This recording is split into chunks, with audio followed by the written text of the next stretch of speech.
I have given my testimony a few times over the years, but yeah, so what I will do is just tell you a little bit about myself, because with me only being here off and on for the past couple of years, and hopefully more on now than off, um, there's so much that you don't know about me, but I'm sure even those of you who know each other, there's a lot you don't know about each other. But I grew up in church with my parents, being Christians as well, in a very small little town about 90 miles from here, east of Mount Vernon, about 50 miles, in a little town called Browns. And I didn't actually live in Browns. I lived south of Browns. I grew up on a farm. So a bit about my young life. I come from a biological family of 7 children and 2 parents. And unfortunately, my biological parents had rough ways of raising their children. So when I was about 3 years of age, my brother and I, one of my brothers, who is about a year and a half younger than I am, we were both adopted together by my wonderful parents. The other children, some were adopted, several were adopted. One, unfortunately, was not and had a bit of a rough life. But so anyway, that was in 1953, so I'm really, really old. I was 3 years old then. And so I grew up in church, and in 1963, when I was 13, I accepted Christ into my life at this little, tiny little country church. It was a Christian church. And you know, being a child, I wasn't, I attended vacation Bible school and Sunday school and church every Sunday in summers, and thoroughly enjoyed that experience. And all my life I have been involved in church. I didn't take a hiatus. When I was in college, I went to church almost every Sunday, whether it was in Carbondale or I went back home to my family for the weekend. And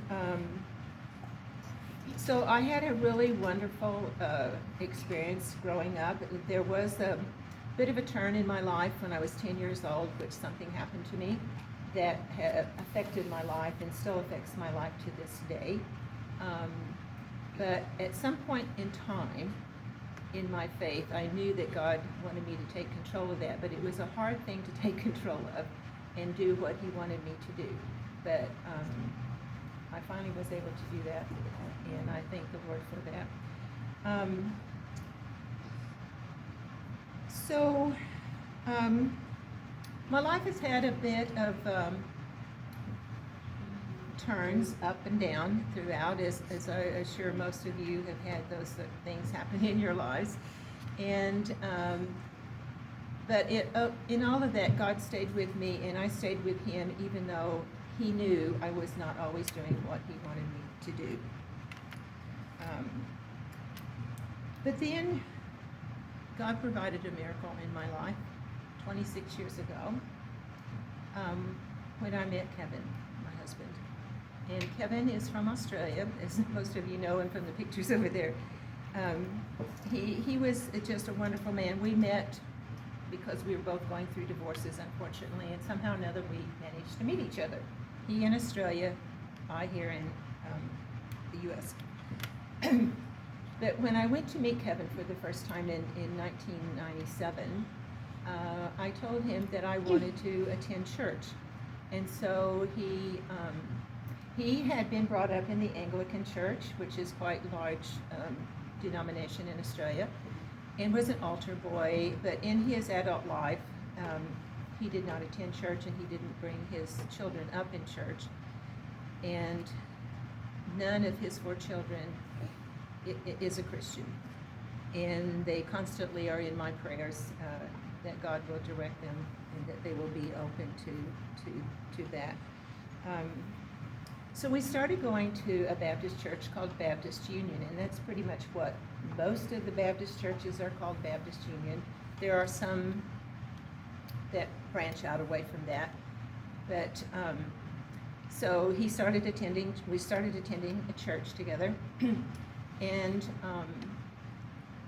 at a beautiful church, a quite large church, and it's set right next to the beach. You can look out over and pretty much see the Indian Ocean. We were married 11 months later, not in that church, but that pastor, a lovely man. And the very next day after we were married, Kevin was baptized in that church.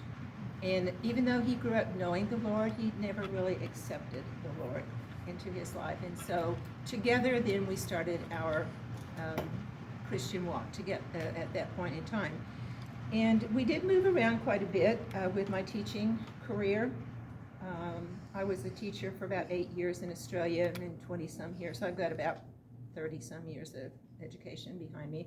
Went to school at SIU and got my bachelor's and master's in special education. And so while we were still in the Perth area, we hosted an in-home Bible study, and it was a wonderful group, small, maybe 2 or 3 couples is all. And then we moved to the north of Australia, to the Northern Territory, and to the city of Darwin. And of course, Darwin is named after the scientist, I guess you would call him, Darwin.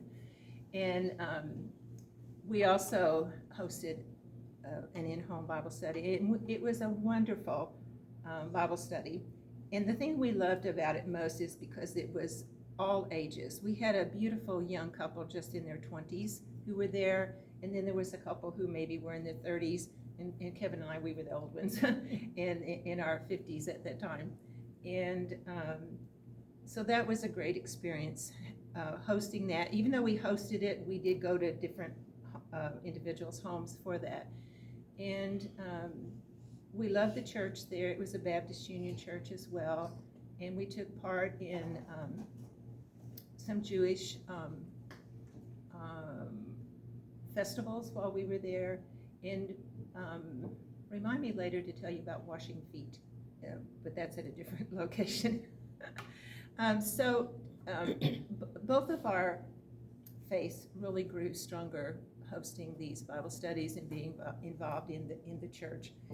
And so when that was we went to Darwin in 2002, and we would have stayed there. We bought a lovely little 3-bedroom unit. We had a little spa, outdoor spa.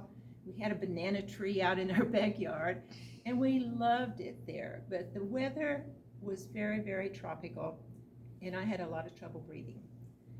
So we were only there about 1.5 years, and we moved back to the southwest in Western Australia, to kind of the same area where we had lived before. But we got involved in a little community church when we moved back in this little town called Manjimup. And in Australia, a lot of towns are in the letters UP, up. There's Nanup and Manjimup and Karanup and a lot of different ups. And up in the Aboriginal language means water. So they settled around where there was water. And that was a lovely little church as well. It was a Baptist Union, and they did not have a pastor at the time, but we held service anyway. But it was just a beautiful Christian congregation, and again, we went to weekly Bible studies, and we had a big, huge spread of food, as Baptists love to eat. Every week when we had our Bible study, we would always have a meal first. And so we got to meet some lovely Christian people there. But it probably wasn't until we moved back to the United States that we really got involved in a lot of mission work. But we did go, we moved back to the States in 2007, and then we moved to Champaign. I got a job from Australia through an 11 p.m. interview because it was 10 a.m. the next morning in here for a position in Urbana, but we settled in Champaign. And we went to a couple Baptist churches while we were there. And we got involved in this small Baptist church. I'm not sure how we got involved doing this, but the pastor recommended Kevin and me to minister to a young man and his little 2-year-old. And we said, sure. Well, this young man was homeless and didn't have any place to live. So we said, sure, we'll take him in to our home and minister to him. And he did go to our church for a while, but it was probably only 2 or 3 days. He said, my mom and stepdad, they're homeless too. So we took them in as well. Now, we lived in a split level house, and the lower level had basically 2 bedrooms, a family room, a walkout, a bathroom, the laundry. The only thing it didn't have on the lower level was a kitchen. So they made themselves a home there, and then Kevin and I stayed upstairs. And I did encourage the mother to cook, and rather than buying junk food to eat. So she did use the kitchen, and so we ministered to them a bit about trying to help them to get work. And then maybe a couple weeks into that stay, maybe 3, she said, the mother said, oh wait, we have this daughter who's 16 and she's pregnant, but she doesn't have any place to live either. So we took her in as well. So we had quite the family living with us for about 6 weeks. And we helped the stepfather to get work.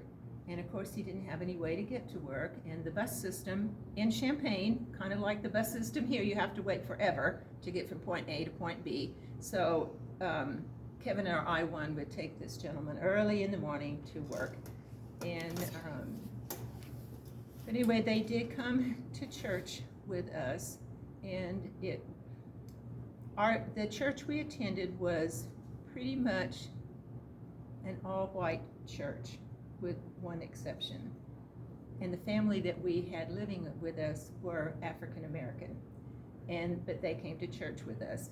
And I found it kind of interesting that I think it was a little difficult, unfortunately, for the pastor of that church to accept this family into the church. He was from the South, and probably that's all I need to say in that regard. And so that was a lot of prayer for him, that he overcome some prejudices. But anyway, so they stayed with us for about 6 weeks, and we kept in touch with them. And then we had this lovely friend who attended the church who was a social worker, and he also helped us in maintaining contact with them and just ministering to them. And then we were in Champaign for about 5.5 years. So that would have been, I don't know, about 2009 maybe. So probably about a year later, we took another family in. This one was a little harder to handle because the 13 or 14-year-old son had a lot of behavioral issues. And they were with us for maybe 3 or 4 weeks. The father finally left, went to Indiana to get work, and then eventually the mother and the son left.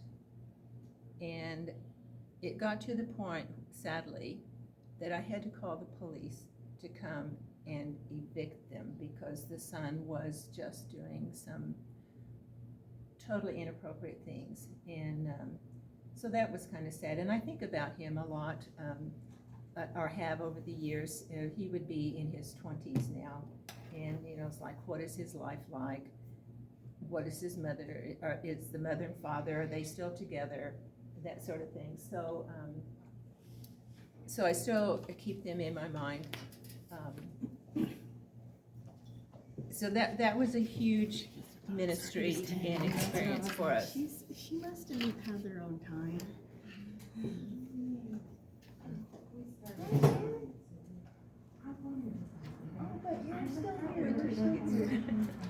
We'll make room for you. That's what I said. The other share that you counted was. Come on in. Come on in. Yeah, come on. Never too late. Yeah, I couldn't remember which was 9 or 10, and I tried to look it up on the internet, and I couldn't find anything. I'm sorry about that. I'll have Tim send out reminders in the future. That's Everybody knows okay. what time it is, so. So anyway, we did that, and then we got involved with then we moved from that small church to a larger church there in Champaign, and ministered in, we tried to get a ministry up at that church to also work with homeless, and we had the program all set up and different things, but I wasn't sure if it was going to be totally approved by the church, but that, I forget what year that was, but we moved to Marion at the end of 2012, so it kind of put a stop to that. So we moved here in 2012 and started attending First Baptist Church here in town, which we had, I had attended before I met Kevin. And so we attended that for a while, and then we moved to Heron, and then we attended church over there. We moved a lot. We have moved about 23 times in 25 years. So, and the longest we've stayed anywhere is about 5.5, 6 years. So it's a lot of moving. A lot of it was with education, but it wasn't, it was just a choice we made. Had we not made that choice, we would have missed out on a lot of fantastic experiences, both for the Lord and for ourselves. So we moved to Heron, and we got involved once again with working with homeless people. And we did not, in Heron, feel that God was leading us to take anyone into our homes, because we lived in a tiny little 2-bedroom, 1-bath house in Heron, not conducive. And so we went out into the community and ministered to several different individuals, not families, but individuals, helping them to find accommodation for the night, if it happened to be in winter or wherever, providing access and giving them information where they can get help, maybe sometimes taking them shopping or buying them things. We worked with the First Christian Church in Heron, and we served on the ministry board there, the outreach ministry board there, and was able to get a lot of cooperation from that church in our ministry, which was really a fantastic experience. But while we moved here in 2012, but in 2016, we were asked to go back to Australia to a small Aboriginal church in a little town called Kununurra, right up at the very top of Western Australia. Now, Western Australia is quite large. It is about the size of 5 Texases altogether. So we were asked to do that, and so we did, and it was on leap year, so it was 8 years ago this month, on leap year day, on leap day, that we took off for Kununurra, Western Australia, and we were asked to, I brought my little, this was a little presentation I made to our church at the time. We were asked just to provide some ministry in administration, both financial and otherwise, outreach to youth, to the women, and just to maybe kind of help the church grow a little bit. I'm not really sure how successful we were, but it was a lovely, lovely experience, and we got to know, even though I had been teaching Aboriginal children, I really got to know the Aboriginal people a little better, because we were meeting with them regularly, and attending church where there were some Aboriginal. It was an Aboriginal church, so there were a few white people, and the rest of them were black. And so we served there for 6 weeks, and Kevin got involved with a men's group. I was involved with a women's group, a women's Aboriginal group, of serving the community. And also this group of women served and ministered to women who were in prison. And there was a prison, towns are very few and far between in Australia. I forget, it probably took a couple hours to get to this small town where there was a prison where the women were. So we did help through prayer and other ways of ministering to the women there. When we lived up in the north of Western Australia in a little town called Derby for about a year, and got involved in the church there. Tiny, tiny little church. Kevin played the piano. I was sometimes the worship leader, and but on occasion we would want to leave and go somewhere. Well, there's not a whole lot of places to. Let me take that back. There are lovely places to visit in Australia, especially out in the bush. But the closest town was 2 hours away, called Broome, and Broome is a holiday destination known around the world, and it's on the Indian Ocean up in the northwest part of Western Australia. So we would drive there for the weekend, and we stayed in this lovely little bed and breakfast there, and that was our little getaway from this little tiny town of Derby. Had lovely people. Unfortunately, the little town itself was very unkept, and so that in and of itself did not distract us. We were there for my job, my teaching job, and for ministry. So anyway, that was a lovely experience to be able to go there. What did I tell you to remind me a while ago? Oh yes, while we were in Darwin, where we had to leave because of the climate, our church was involved. No, this was I'll take this way. This was in Kununurra, where we went on the mission. We were involved, it was around Easter, it was Easter, and we had a foot washing service, and it was spectacular. It was so emotional to actually, have you ever washed anyone's feet other than your children? We washed each other's feet in a humility type of service, so that, because Christ was it Peter's? He washed all of them, didn't he? Well, he washed the feet of his disciples. And what, humility, what humbleness that took for him to do that. And so we did the same thing. And that was just such a humbling experience to wash someone else's feet. And, I look at my feet and I thought, oh my goodness, somebody's actually washing my feet. And so that was just so touching. And then, of course, we moved to Marion in 2019 in August, and then, of course, COVID hit in a few months later. And then the same year that COVID hit, and pretty much the same year, I noticed that his health was failing. And we'd noticed a few things back in 2018 when we went back to Australia for his brother's death, and then again later that year for his mother's death, that Kevin was not moving and walking as well as he used to. He tired very easily, and he slept quite a bit. And I didn't pay a whole lot of attention of it at that point in time, but my stepdaughter and some friends noticed it as well. And so in 2020, I noticed that Kevin probably needed to see a specialist. And then later on, he was diagnosed with Parkinson's and dementia. And a lot of times, dementia goes right along with Parkinson's, Lewy bodies, and sometimes it's called Parkinsonism. And his health took a huge fall. And so he has been in care since last April. But prior to that, we were able to attend church, and he did come a couple times.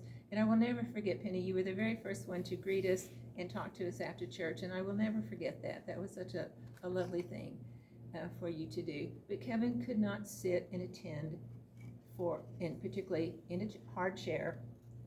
I can't remember if we had padding on our but anyway, it was very difficult for him. So he only attended a couple times.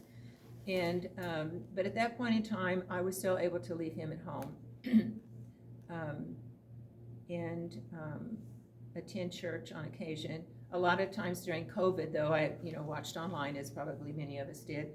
And then Kevin got to the point that I could not take care of him at home. He would forget with his dementia that he was not supposed to get up at night. He was supposed to call me, and I usually could hear almost any little noise he made. But by the time I got up, sometimes he was out of bed, trying to walk to the bathroom. Now, where he was sleeping was probably only 8 feet to the bathroom, to the toilet itself. But he struggled getting there, but then he couldn't get back. And it would take 20 minutes or so for me to get him back to bed. Sometimes he'd get on the floor and I couldn't get him up, but after 10 or 15 minutes, he could manage to get himself back over to the bed and I could get him back in bed. From fatigue? Huh? From fatigue? Just the inability with the Parkinson's not to be able to walk. And also could be fatigue as part of it. And so then that was in that was just last year, not 2023, but 2022. In about September of that year, he still really started going downhill. And then a year ago this month, he had knee replacement surgery. I don't know that I would have ever had chosen that again, because a lot of people with Parkinson's can recover from that, but that was the beginning too of him to fall more and more in his health, and his health decline. And so I was with him yesterday, and bless his heart, I got there about 10:30. I usually say 3 to 5 hours. Most of the time he sleeps. And yesterday when I got there, he knew I was there. I asked him if he's hungry, because he doesn't like their breakfasts, and I have to say I don't really blame him. So I had picked up at Arby's a Reuben sandwich and some curly fries, because if curly fries get a little colder, they're not as awful as the regular crinkle fries, and they're spicy, so I figured he might eat those. Okay, and a drink. So I asked him if he would like it, and yes, he did. Well, the curly fries he could eat by himself, but the sandwich I had to actually pull pieces off for him to eat. But in that 45 minutes that it took to do this, he didn't open his eyes one time. And he's getting to the point when I'm speaking with him, or he's talking, I just have to get right down to his mouth to hear him, because he's just losing that ability to speak very loud. So this past year, 2023, has been a very trying year, both for Kevin and for me. A lot of emotions, and with Kevin, I got word yesterday that one of our cousins, distant cousins, who's 80 years old, passed away just like that. There was no real, it was unexpected, even though he had some health issues. He just passed away. But with Kevin, I call Kevin the long goodbye. And it's so sad, because, which is harder, to lose a person immediately or to lose a person over a span of time. And neither one is an experience you want to go through. So back in August, September, I just felt like the Lord was laying on my heart to have a support group for those of us who have loved ones in long-term care, or have been a caregiver. And maybe some of you have been caregivers.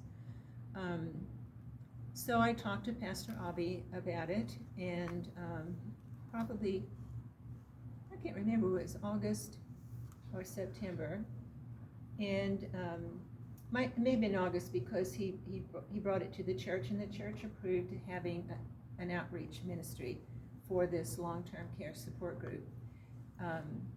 But before that happened, I did join the church here to be a member, and then we had our first long-term support group meeting in October. And I just feel like it has been such a blessing, even though right now numbers are kind of low. But I just felt that God was leading me to be able to reach out to others, and give them the support, because the ones who come, now we had 10 people here on this past Thursday, which was brilliant. And we had a lovely presentation through Hospice of Southern Illinois about dementia, and I'll tell you about that in just a minute. But it was, yeah, so I'm just praying that over time more people will get to know about the group, and if you know of anyone, please get the word out to them. There are still some flyers, I think, out. Those are my first flyers. I've pared it down to one page and put a lot more, I think, information on it. Where was I going with that? But it's such a great group. And when the people come, they're so appreciative. It's, they get to voice their issues. They feel loved here. They are accepted. And they know that the rest of us are going through very similar situations as well. So anyway, so that's been my walk with the Lord, and God is on my mind 24/7. I wake up thanking Him for the day, every day, thanking Him for the day. At night, I do have to say that sometimes I do not read my scripture as often as I need to. I try very diligently to always read my Sunday school lesson every week and study for that. But God knows our heart. He knows if we are with Him or against Him. And there are a lot of people who profess to be Christians, and they're not really for the Lord. And those are people that, if we know anyone, to truly be praying for them. So Penny asked me what my favorite Bible verse was, and I told her straight away, and so I brought it here. It's Proverbs 3, 5, and 7. It says, "Trust in the Lord with all your heart, and lean not into your own understanding, but in all ways acknowledge Him, and He will direct thy paths." And I love these two verses. They struck a chord with me many, many years ago, and these are my favorite verses. I'd like to close with a little song that I'll play. It's just an instrumental. No, it's words, I'm sorry. It has words too. But it is of an Aboriginal dialect. I hope my CD player will play it. Played it a couple days ago. And feel free to look at pictures. I brought pictures. I wanted to tell you about when we were in Australia up in the north, when we lived in Darwin. We met a wonderful, the very first Sunday we were there, we went to church.